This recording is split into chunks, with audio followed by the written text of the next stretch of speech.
Very good morning to all of you. कैसे हैं आप सभी? आशा करता हूं कि मस्त होंगे, ज़बरदस्त होंगे। मैं डॉक्टर अमर एक बार पुनः आपका वेलकम करता हूं इस online platform magnet mind institute पर। बेटा, आज के इस सेशन के अंदर अपन ने जो चैप्टर कंप्लीट किया था, पारिस्थितिक तंत्र, संरचना और कार्य, उसके अपन लोग क्वेश्चंस जो है, एमसीक्यू क्वेश्चंस जो है वो अपन सॉल्व करेंगे। इकोसिस्टम स्ट्रक्चर एंड फंक्शन के जितने भी एमसीक्यूज है उसको अपन लोग आज सॉल्व करने की कोशिश करेंगे। और बहुत ही अच्छे क्वेश्चंस है बेटा, अच्छी तरीके से लिए गए हैं और चूज भी बढ़िया अच्छे तरीके से करके।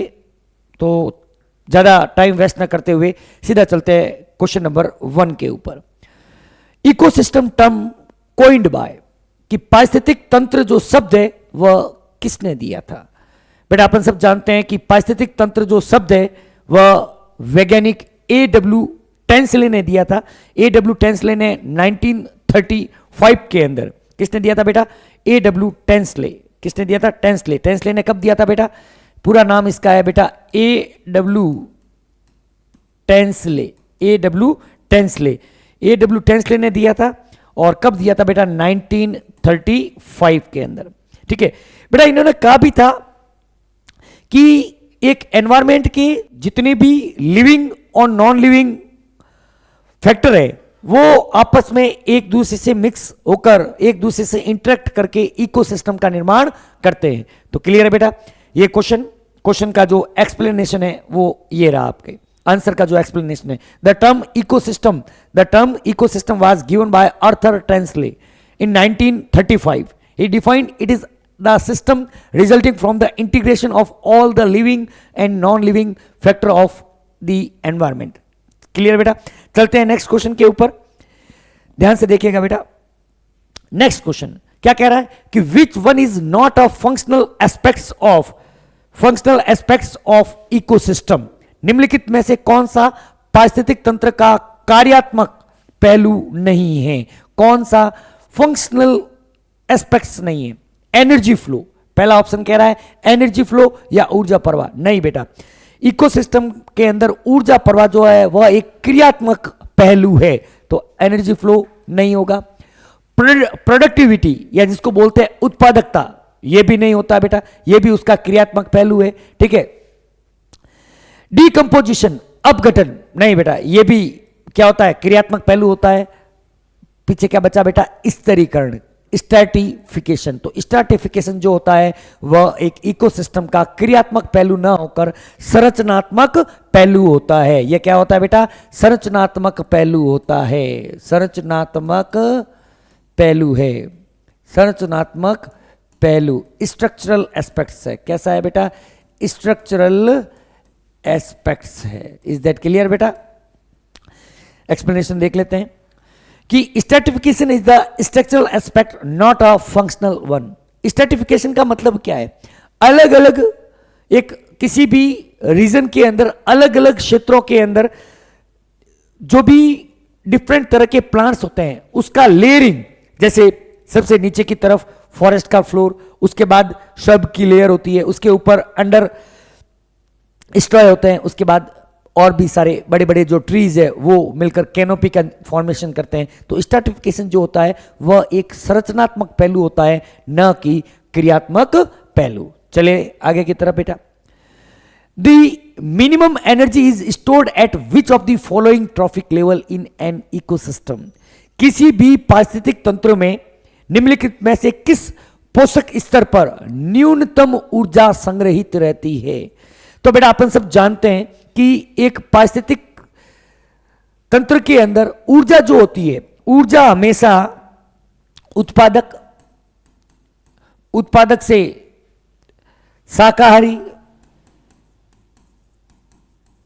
शाकाहारी से मांसाहारी की तरफ मुंह करती है। और जैसे जैसे अपन इधर की तरफ जाते हैं ऊर्जा का मान क्या होता है? कम होता जाता है। इसके पास जितनी भी ऊर्जा मिली वह केवल आगे 10% जो है ऊर्जा का स्थानांतरण करता है। कितना करता है बेटा? लिंडमैन ने 10% लॉ दिया था, ऊर्जा स्थानांतरण का नियम दिया था। ये आगे कितना करेगा? पहला केवल 10%। तो सबसे कम जो ऊर्जा होगी वह किस पर होगी बेटा? सबसे कम ऊर्जा होगी मांसाहारी स्तर के ऊपर, कार्निवोरस या मांसाहारी। अपघटक को खाद्य श्रृंखला के अंदर सम्मिलित नहीं किया जाता है। क्लियर है बेटा? अगला क्वेश्चन देखते हैं बेटा, ये इसका एक्सप्लेनेशन है। Carnivorous, according to the 10% law of energy, according to the 10% law of energy transfer, only 10% of energy is transferred from one trophic level to the next trophic level. Therefore organism at the highest level, जो trophic level में उच्च trophic level के ऊपर होंगे उनके पास energy जो content होगा वह कम होगा। प्रोड्यूसर के पास अगर 100% एनर्जी है तो 90% हीट लॉस हो जाएगा, हर्बीवोरस के पास इसका 90% हीट लॉस हो जाएगा, तो इसका 10% ही जाएगा, इसका 10%, फिर इसका आगे 10%। अगर इसके पास 100 है तो इसके पास 10 होगा और इसके पास कितना होगा? 1 होगा। तो क्लियर है बेटा? आगे बढ़ते हैं, अगला question. The source of energy in an ecosystem, किसी भी पारिस्थितिक तंत्र में ऊर्जा का स्रोत क्या होता है? सोर्स ऑफ एनर्जी क्या होता है? तो बेटा अपन सब जानते हैं कि पारिस्थितिक तंत्र के अंदर ऊर्जा का स्रोत हमेशा कौन होता है बेटा? सनलाइट होता है, सूर्य का प्रकाश होता है। बहुत ही इजी क्वेश्चन दिया हुआ है, इजी क्वेश्चन, ठीक है। क्या कह रहा है? सूर्य का प्रकाश, the sun is the ultimate source of energy for all type of ecosystem on earth except, ये भी इंपोर्टेंट है, एक्सेप्ट, ध्यान रखना, except deep sea hydrothermal vents. जो डीपली सिचुएटेड हाइड्रोथर्मल वेंट्स होते हैं उनके अंदर जो है सनलाइट नहीं पहुंच पाती, इसलिए वहां पर ऊर्जा का जो स्रोत है वह आपके सूर्य का प्रकाश नहीं होता है। क्लियर है बेटा?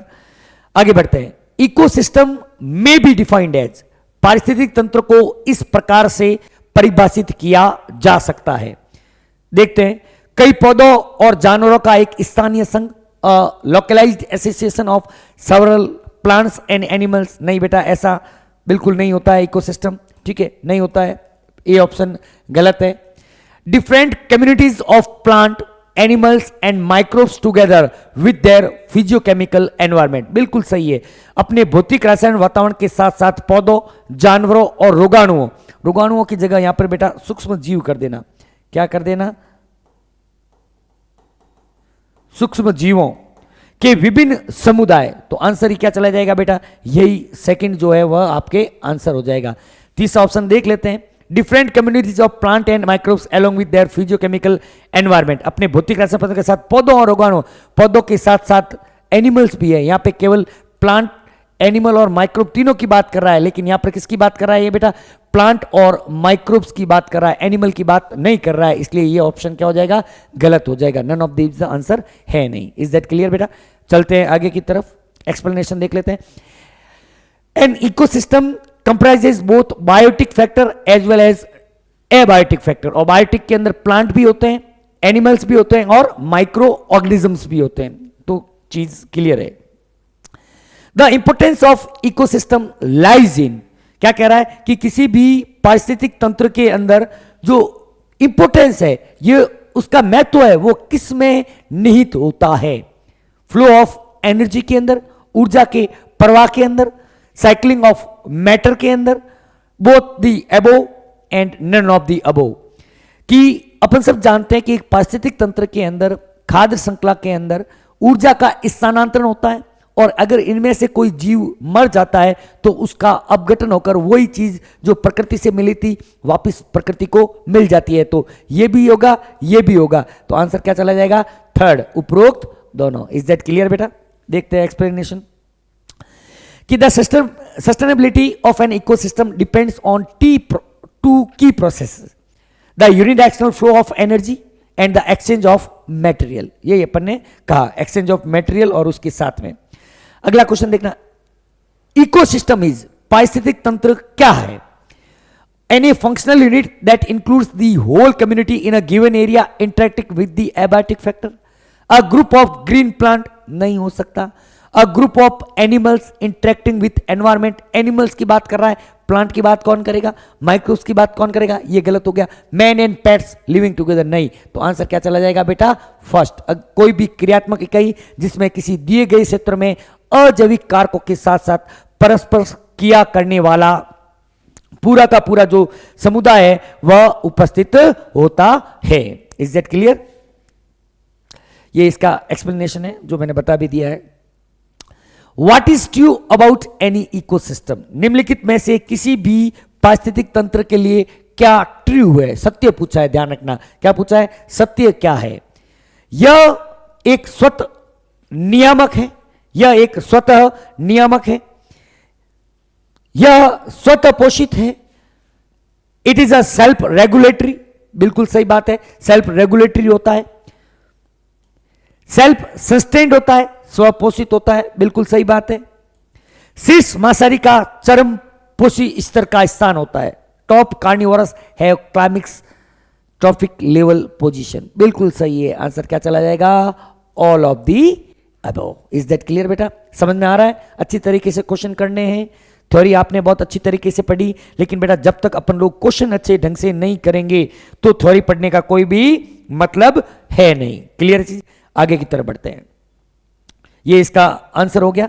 अगला क्वेश्चन, अगला क्वेश्चन देखना बेटा, क्या क्वेश्चन है कि the pyramid of number in grassland ecosystem, in grassland ecosystem के अंदर जो भी ग्रासलैंड होता है अपन सब जानते हैं कि उसके अंदर अगर संख्या के पिरामिड की बात कर रहा है, संख्या के पिरामिड के अंदर अपन सब जानते हैं ग्रासलैंड के अंदर ये अगर T1 है, ये T2 है, ये T3 है, यहाँ पे होती है घास, घास को अगर खाया खरगोश ने और खरगोश को खाया अगर शेर ने, तो जैसे जैसे अपन ऊपर की तरफ बढ़ेंगे घास से खरगोश की तरफ जाएंगे, इनका नंबर जो होता है वह कम होता जाता है, इसलिए इसका जो पिरामिड है हमेशा कैसा बनता है? सीधा या अपराइट बनता है। क्लियर है चीज बेटा?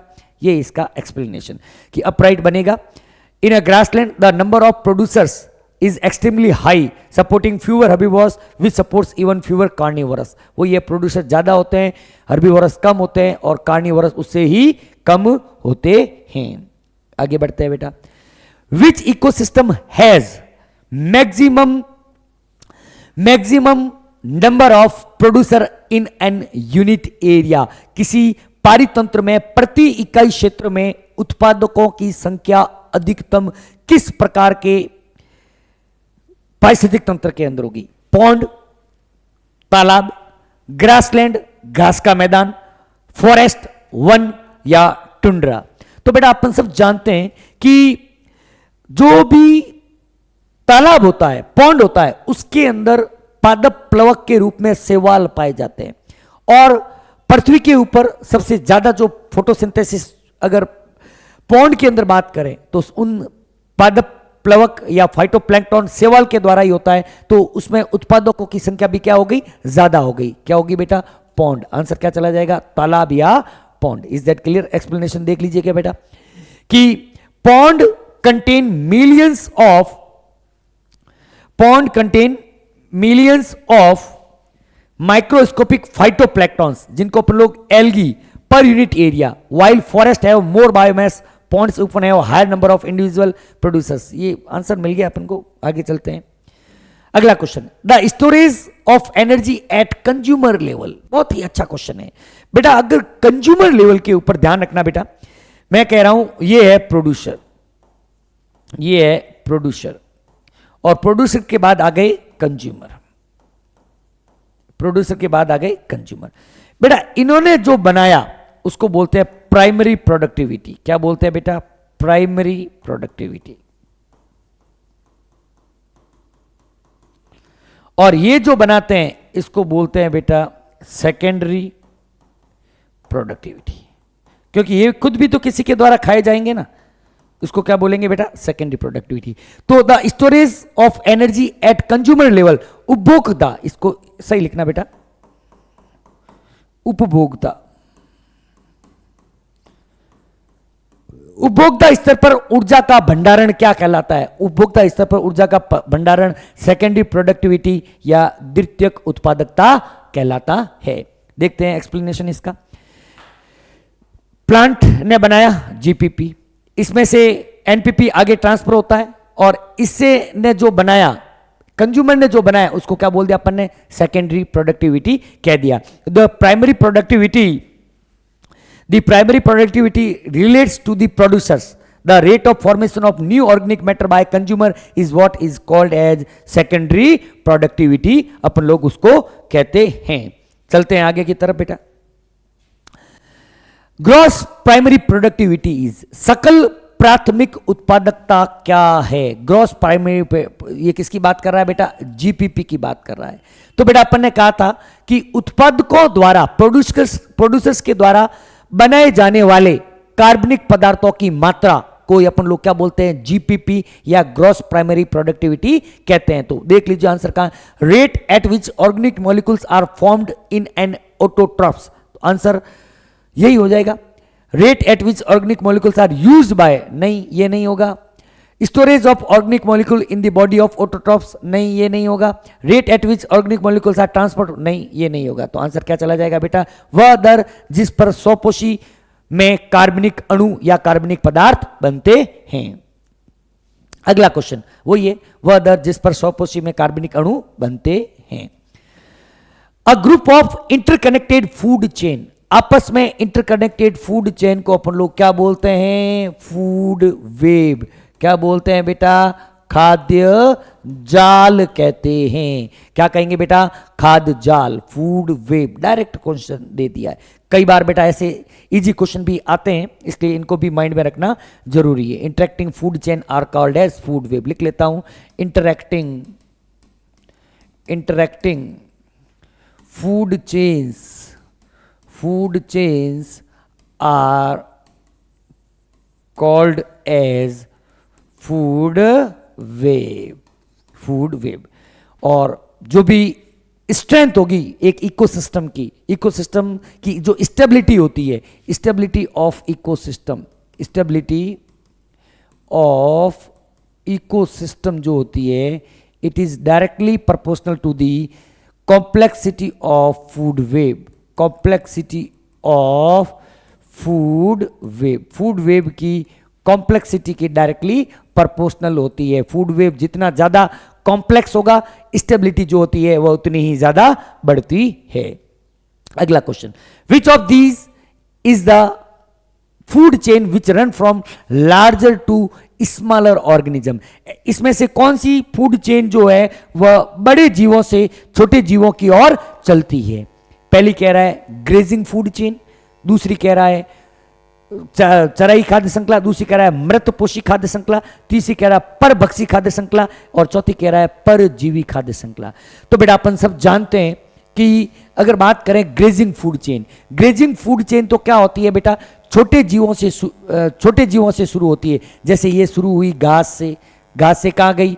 घास से गई खरगोश के पास, खरगोश से कहाँ गई? ये गई शेर के पास। तो यहां पर क्या हुआ? छोटों से बड़े की तरफ गई। ऐसा नहीं होती है। सेप्रोफिटिक फूड चेन मृत कार्बनिक पदार्थों से शुरू होती है। किससे शुरू होती है बेटा? मृत कार्बनिक पदार्थ से शुरू होती है। प्रीडेटरी फूड चेन, प्रीडेटरी यही है बेटा grazing food chain. Parasitic food chain, parasitic परजीवी खाद्य श्रृंखला, इसके अंदर क्या होता है बेटा? एक पेड़ होता है, पेड़ के ऊपर पक्षी होते हैं और पक्षी के ऊपर क्या रहते हैं बेटा? परजीवी रहते हैं। एक होता है ट्री के ऊपर क्या आ गए बेटा? बर्ड्स आ गए और बर्ड्स के ऊपर क्या आ गए बेटा? पैरासाइट। तो ऐसी खाद्य श्रृंखला जो बड़े से शुरू हुई और किसकी तरफ गई बेटा? छोटे की तरफ गई। ये बड़े आकार के जीवों से शुरू होकर कहाँ चली गई बेटा? छोटे आकार के जीवों की तरफ। Is that clear? तो ऐसी खाद्य श्रृंखला जो है वह पैरासिटिक खाद्य श्रृंखला के अंदर देखने को मिलता है। ये देखो, इससे बढ़िया एक्सप्लेनेशन क्या हो सकता है बेटा? अगेन कह रहा हूं, मैं यूं नहीं कह रहा हूं कि we are the best, but really में जो मैटर आपको मैग्नेट माइंड इंस्टीट्यूट दे रहा है, आप उसको ढंग से पढ़िए, इतना शानदार तरीके से, क्योंकि जो भी मैटर है बहुत अच्छी तरीके से रिसर्च करके बनाया जाता है। ये बिल्कुल आपको दे रहा है। ये एक ट्री है, ठीक है, एक ट्री है या एक पेड़ है, पेड़ के ऊपर कई सारे पक्षी या बर्ड्स बैठे हैं, और बर्ड्स के ऊपर क्या बैठा है बेटा? पैरासाइट या परजीवी बैठे हैं कई सारे। तो ये देखो बेटा, बड़े से छोटे की तरफ जा रहा है। तो ऐसी खाद्य श्रृंखला परजीवी खाद्य श्रृंखला कहलाती है। क्लियर है बेटा? चलते हैं आगे की तरफ, चलते हैं आगे की तरफ। फूड चेन स्टार्ट्स फ्रॉम, बेटा फूड चेन हमेशा फोटोसिंथेटिक ऑर्गेनिज्म से शुरू होती है, इसलिए मैं ज्यादा टाइम वेस्ट नहीं कर रहा हूं। अपन सब जानते हैं कि जो खाद्य श्रृंखला होती है वह हमेशा कहां से शुरू होती है बेटा? वह हमेशा आपके एक फोटोसिंथेटिक जो भी ऑर्गेनिज्म होते हैं जिनको अपन लोग प्रोड्यूसर्स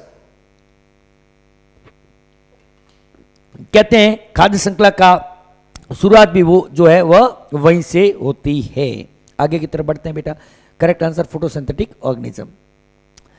फिर देखो बेटा, the functional unit of nature, एक मिनट, नेचर की फंक्शनल यूनिट, प्रकृति की कार्यात्मक इकाई क्या होती है? तो बेटा अपन सब जानते हैं कि जो प्रकृति की कार्यात्मक इकाई होती है उसे ही तो अपन इकोसिस्टम कहते हैं बेटा, उसे ही तो इकोसिस्टम कहते हैं। समुदाय तो क्या होती है बेटा? इंटरेक्टिंग पॉपुलेशन होता है। पॉपुलेशन खुद क्या एक अलग चीज है, इंटरेक्टिंग पॉपुलेशन, इंटरेक्टिंग ये होता है पॉपुलेशन। ये क्या होता है? पॉपुलेशन खुद क्या होते हैं? सिंगल स्पीसीज के मेंबर होते हैं, ठीक है। सक्सेशन एक अलग चीज है जिसमें क्या होती है? One community is changed into another community, दूसरी कम्युनिटी के अंदर चेंज हो जाती है, तो ये भी एक अलग चीज है। तो आंसर क्या चला जाएगा बेटा? इकोसिस्टम या पारितंत्र। आगे बढ़े बेटा, अगला क्वेश्चन यही है, इकोसिस्टम दे दिया बेटा, ठीक है। आगे बढ़ते हैं बेटा। Who propose that ecosystem is the symbol of structure and function of nature? किसने दिया था? गार्डनर। गार्डनर तो इकोलॉजी के अंदर आते भी नहीं है, जेनेटिक्स के हैं। ओडम, आंसर क्या चला जाएगा बेटा? ओडम ने ही दिया था, बिल्कुल इजी है। ओडम ने एक अवधारणा दी थी कि फादर ऑफ मॉडर्न इकोलॉजी भी कहते हैं अपन इसको। ये बहुत ही शानदार आपको ओडम साहब का इमेज देखने को मिल रहा है बेटा, कि ओडम ने, इनको अपन लोग फादर ऑफ मॉडर्न इकोलॉजी बोलते हैं। He emphasize that the ecosystem is the basic functional unit of nature. बहुत ही शानदार साइंटिस्ट थे, कभी मौका मिले तो बेटा ओडम साहब को जरूर, ईपी ओडम, पूरा नाम क्या है बेटा इनका? EP Odum, EP Odum. मौका मिले तो जरूर इनको पढ़ने की कोशिश करना, बहुत ही शानदार साइंटिस्ट थे, ठीक है। बहुत ही अच्छी इकोलॉजी के अंदर इन्होंने वर्क किया है। अगला question, largest ecosystem of the world is, विश्व का सबसे बड़ा पारितंत्र कौन सा होता है? विश्व का सबसे बड़ा पारितंत्र कौन सा होता है बेटा? महासागर या ओशियन जो होता है वह विश्व का सबसे बड़ा पारितंत्र या इकोसिस्टम होता है। अगला क्वेश्चन, ये महासागर आंसर दे रहा है। 70% ऑफ एरिया जो है पूरे ग्लोब का जो है कवर अप करता है, ठीक है। निम्नलिखित में से कौन सा मानव निर्मित कृत्रिम पारितंत्र है? Which one of the following is an man made artificial ecosystem? अपन ने पढ़ा था बेटा कि जो पारितंत्र होते हैं वह पारितंत्र दो प्रकार के होते हैं। एक तो होते हैं प्राकृतिक, जो प्रकृति के अंदर प्रेजेंट होते हैं, जैसे नदी है, झरना है, ठीक है, ये सब प्राकृतिक है। और एक होते हैं कृत्रिम। कृत्रिम के अंदर जैसे कोई जल वाटर एक्वेरियम बन गया या कोई फार्म हाउस बना दिया, खेत बना दिया, तो ये कृत्रिम होते हैं। देखते हैं ऑप्शन हो तो। घास का मैदान पारितंत्र, नहीं भाई, घास का मैदान पारितंत्र क्या है? प्राकृतिक है, ठीक है। ये क्या है बेटा? नेचुरल है, ये तो आपके नेचुरल हो गया, ठीक है। फॉरेस्ट इकोसिस्टम, नहीं भाई, फॉरेस्ट भी क्या होता है बेटा? नेचुरल होता है। फॉरेस्ट भी क्या होता है? नेचुरल होता है। Ecosystem of artificial lakes and dam, कृत्रिम झीलों और बांधों का जो पारितंत्र होता है वही जो होता है ये मैन मेड होता है। ये कैसा हो जाएगा बेटा? आपके आर्टिफिशियल। क्या होगा, हो जाएगा बेटा? ये कृत्रिम या मानव निर्मित पारितंत्र का उदाहरण है। आगे बढ़ते हैं बेटा, ठीक है। निफेंथिस या जो निफेंथिस जो है वह एक कीट भक्षी या घटपर्णी पौधा है। निफेंथिस बेटा क्या होता है? बेटा अपन सब जानते हैं कि जो निफेंथिस होता है, यह निफेंथिस जो पौधा है प्रकाश संश्लेषण तो करेगा ही करेगा, प्रोड्यूसर तो वही है, लेकिन साथ में ये एक कंज्यूमर भी है। ये उत्पादक के साथ साथ कंज्यूमर भी है। क्यों? क्योंकि बेटा ये जो निफेंथिस का आपको दिख रहा है, ये निफेंथिस है। निफेंथिस का इस तरीके से मुंह जो है खुला होता है। इसके अंदर जैसे ही कोई इंसेक्ट आया, इसमें जैसे ही कोई इंसेक्ट आया तो ये इंसेक्ट अंदर ट्रैप हो जाता है, अंदर केमिकल सीक्रेट होते हैं, इंसेक्ट की पूरा बॉडी अंदर डिजोल्व हो जाएगा और जो भी नाइट्रोजन कंटेंट है वह इसको मिल जाएगा। तो ये उत्पादक के साथ साथ क्या है, उपभोक्ता भी है। आंसर क्या चला जाएगा आपके थर्ड आंसर, बोथ 1 एंड 3। देखना बेटा एक्सप्लेनेशन देखना कि एनसीईआरटी क्या कहती है कि Nepenthes has chlorophyll and perform photosynthesis. Nepenthes के पास क्लोरोफिल होता है और वो फोटोसिंथेसिस करता है। However it grows in nitrogen deficient soil, लेकिन यह नाइट्रोजन की कमी वाले मिट्टी के अंदर उगता है। So it traps and digest insect to obtain nitrogen, इसलिए वह इंसेक्ट को डाइजेस्ट करता है, ट्रैप करता है, उसको डाइजेस्ट करता है अपनी नाइट्रोजन की कमी को पूरा करने के लिए। क्लियर है बेटा? अगला देखना बेटा, अगला क्वेश्चन देखिएगा, विच वन इज ओमनीवोरस, निम्नलिखित में से कौन सर्वाहारी है? गाय शाकाहारी होती है। गाय कैसी होती है बेटा? शाकाहारी। गाय तो होती है आपके शाकाहारी। शेर, शेर कैसा होता है बेटा? शेर होता है बेटा मांसाहारी। कैसा होता है? मांसाहारी। हिरण, हिरण कैसा होता है बेटा? शाकाहारी। तो ऑप्शन क्या चला जाएगा? मनुष्य। मनुष्य जो होता है वह कैसा होता है बेटा? आपके सर्वाहारी या ओमनीवोरस। क्या होता है बेटा? ओमनीवोरस।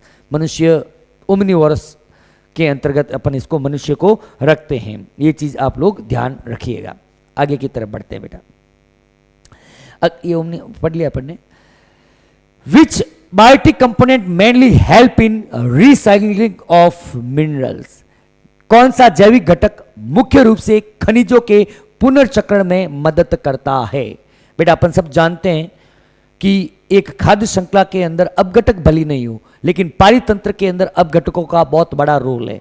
अपघटक क्या करते हैं? जो भी मृत कार्बनिक पदार्थ होते हैं उनका अपघटन करते हैं ताकि मृदा के अंदर वो वापस मिल जाए। इसलिए रिसाइकलिंग ऑफ मिनरल्स के लिए कौन जाएगा बेटा? डीकंपोजर्स या अपघटक। कौन जाएंगे? डीकंपोजर्स या अपघटक। अगला क्वेश्चन, डीकंपोजर।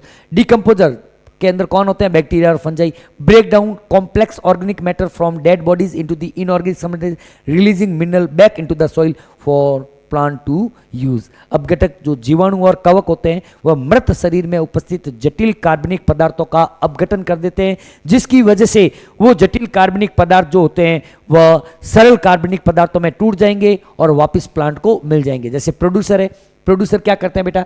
सोइल से न्यूट्रिएंट को लेते हैं और डेड ऑर्गेनिक मैटर बनाते हैं, या ये मर गए तो डेड ऑर्गेनिक मैटर का डीकंपोजर्स क्या करते हैं? अपघटन करते हैं और वापस किसको दे देते हैं? सोइल को दे देते हैं।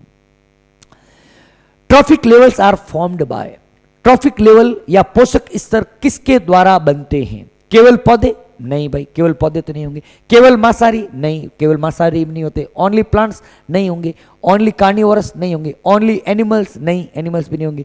खाद्य श्रृंखला में जुड़े हुए सभी जीव, the organism linked in food chain form the trophic level. Clear है बेटा? आगे बढ़े, अगला क्वेश्चन यही रहा कि a trophic level is a specific place that an organism occupies in a food chain based on its source of nutrition. अपने पोषण के आधार पर उनको एक फूड चेन के अंदर जगह दी जाए। जैसे घास है वो उत्पादक है, प्राइमरी कंज्यूमर्स है, उसके बाद आ जाएंगे सेकेंडरी कंज्यूमर्स, तो लिंक्ड इन फूड चेन। ये आपस में खाद्य श्रृंखला में एक दूसरे से क्या होते हैं? जुड़े हुए रहते हैं। अगले बढ़े, अगला question, in forest ecosystem green plants are, एक वन पारितंत्र में हरे पौधे क्या होते हैं? बेटा एक वन पारितंत्र के अंदर अपन सब जानते हैं कि जो हरे पौधे होते हैं वह हमेशा उत्पादक के रूप में काम करते हैं। उत्पादक, प्राइमरी प्रोड्यूसर्स, बिल्कुल आंसर, सॉरी प्राइमरी प्रोड्यूसर ही आंसर चला जाएगा।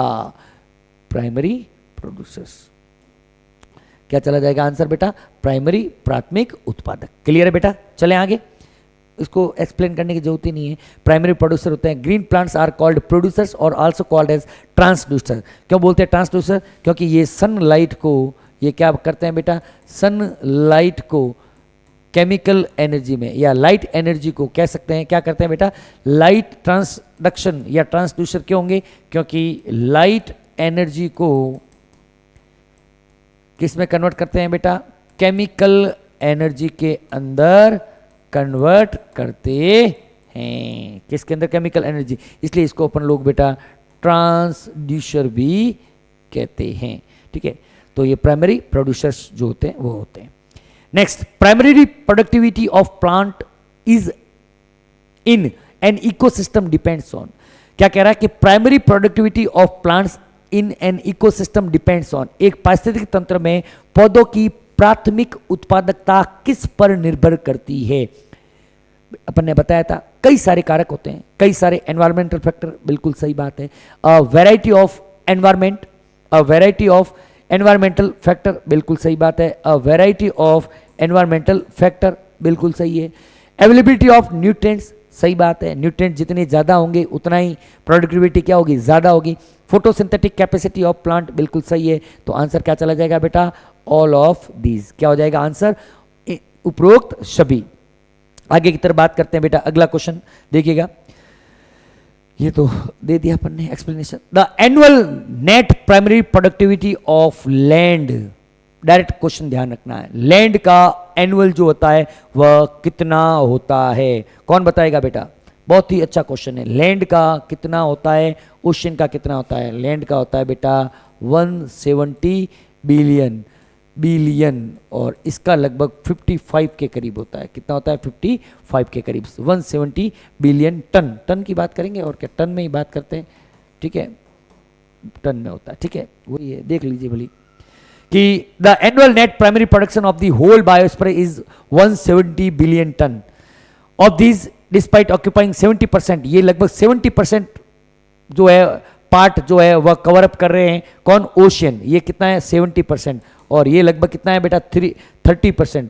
फिर भी ये कितना कर रहा है, ये कर रहा है 115, एक मिनट, हाँ टोटल 170 है, 115 इसके द्वारा और इसके द्वारा 55, टोटल की बात कर रहे हैं ना, वो यहाँ पे टोटल की बात कर रहा है। तो यहाँ पे 170, लैंड इज अबाउट 1, ठीक है, क्लियर, कोई दिक्कत। अच्छा, भूमि की उत्पादकता 115 होगी ना बेटा, सॉरी, आंसर गलत चला गया। वो मैं कह रहा टोटल 170 होता है, टोटल 170 होता है, टोटल 170 है ना, तो इसका हो जाएगा 115 और इसका 55। आंसर, सॉरी बेटा, आंसर क्या चला जाएगा बेटा, आंसर चला जाएगा इसका 115। ओके, तभी मैं कह रहा हूँ होता नहीं है, हो जाता है कभी कभार, कोई दिक्कत नहीं है, ठीक है। कितना होगा इसका 115 बिलियन टन, 115 नहीं यार, एक मिनट, 115 क्यों, 170 है ना, एनुअल नेट प्राइमरी, आंसर के अंदर कुछ गड़बड़ दे रखा है, 170 है, 170 जाएगा, 170 कितना हो जाएगा बेटा, 170 क्लियर। अरे शिट, चलिए एक मिनट रुक जाते हैं, गड़बड़ हो